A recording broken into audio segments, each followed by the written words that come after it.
We can work from home. Is it good? Yep. Ooh. So it's on. It is. Work from home. Hey everyone, it's Jack from WhatCulture.com, and it's the 52nd fast count. It's been a year of fast counts. Actually, it's been slightly over a year because we missed 1 week for Christmas. It's all a bit confusing, but last week was the trio anniversary. Pachiti had to fill in because I was sick, and, you know, I'm meant to be doing something special and I've had no time to plan for it. So what better way to celebrate, I guess, than with all the... Can you pass me that hat? That birthday hat? It's Miles. Go, Phil. Thank you. Thanks very much. Cheers. Thank you. There we go. That'll do. Did Ross use this? Yeah. Oh, this is the fast count. First, let's start off with all of this week's WWE news. Now, try not to get too excited, lads and lasses, but we're kicking off with a double header of Meltzer. It's double Meltzer! Phil, hit the thing! Oh my God! Davey M, we love him here at the Fast Count. He does provide very, very good news sources, but man, we've never had double Meltzers before. 10 stars. First bit of news concerns Seth Rollins and his status for WrestleMania. Will he compete at WrestleMania? Will he be too injured and sore to compete at WrestleMania? That's really bad. He's actually hurt his knee pretty badly. Will he be too injured to wrestle at WrestleMania?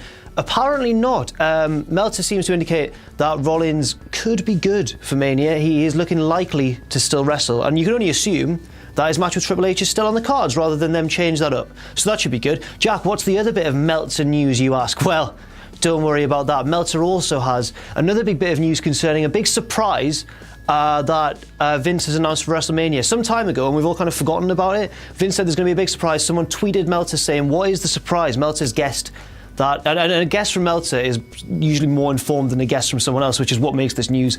He's guessed that it could be the return of Hulk Hogan. But Jack, I hear you ask, wasn't he racist that time? Yeah. This is a really weird bit of news now.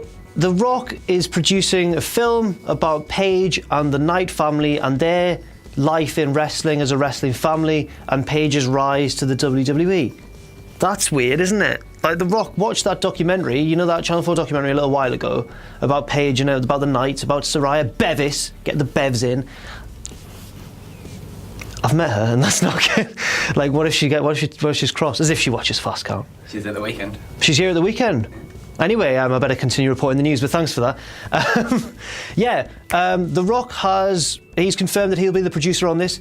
The director's Stephen Merchant, for you Americans out there. Oh no, he's big in America, isn't he? But he's the baddie from Portal 2, and Ricky Gervais's mate.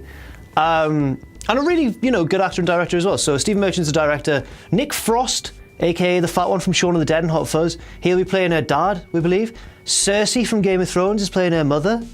It's just the most baffling news story. It's like that episode of South Park where they lampoon how Family Guy make episodes and jokes where they say the manatees take a ball from the idea spin, and it's just all like random going on. It's crazy. Isn't news wonderful?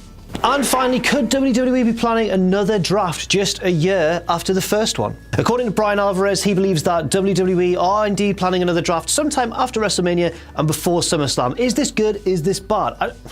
It seems very, very soon. Usually what WWE have done in the past is had the big draft and then a few big moves on draft, special little events that make them feel huge and significant they've waited a few years until the next draft. But this time, the draft could be literally like a year after. Could the draft become an annual thing? And do we want it to become an annual thing? We'll wait and see what happens.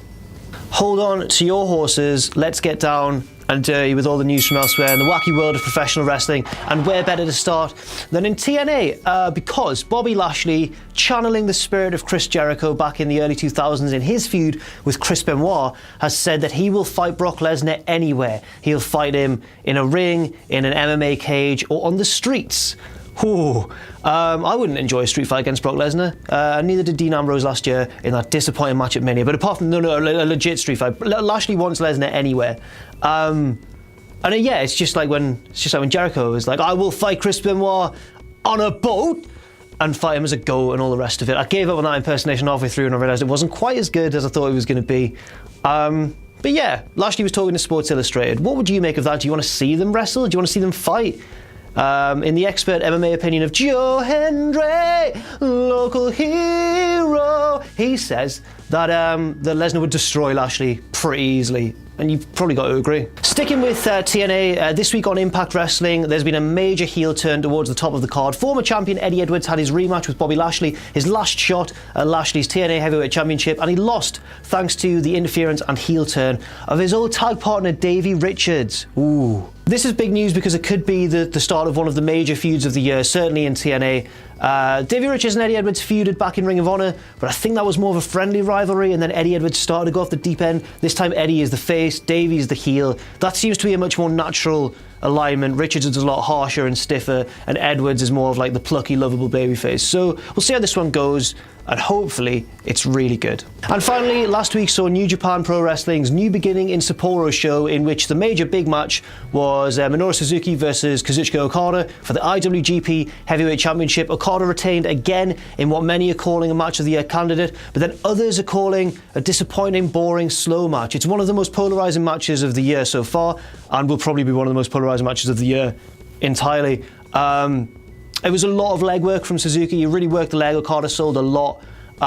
Some people have criticised him for then forgetting to sell or for the match picking up too much, but they kind of painted themselves into a corner with that selling. Personally, I don't think it was a match of the year candidate, but I don't think it was as bad as others are saying as well. I think it was firmly sort of thumbs up to middling. It was like a good main event match, nothing too special. Okada retained, and there is New Beginning in Osaka this weekend, which sees Will Ospreay take on Shibata.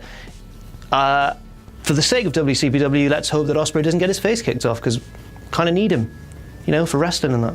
And finally, let's round things off with all of this week's takeaways, although I've kind of waffled a little bit in this video and I've kind of droned on and on and on. So let's just stick with the one takeaway, as I sometimes do, and it concerns this weekend's big WWE pay-per-view, Elimination Chamber. I've called it that in videos all week and I've not laughed once, and this time. But yes, it is Elimination Chamber this weekend. Do you think it'll be a good show, a bad show, middling show? I think it's going to be kind of the opposite of the Royal Rumble. I think that whereas the Royal Rumble, the undercard was really strong and the main event disappointed a lot of people, I think it's going to be the other way around. I think the undercard could be a bit disappointing, and I think that the main event could be absolutely fantastic. But what do you think? Let me know in the comments below. And there's nothing else more to say. I've been Jack from WhatCulture.com. Find me on Twitter at JackTheJobber, and do follow me, please. I'm starting to lag behind Ross, and I want to hit 50k because I'm deeply insecure, and it'll make me feel good about myself for a little bit. Anyway, I'll see you soon.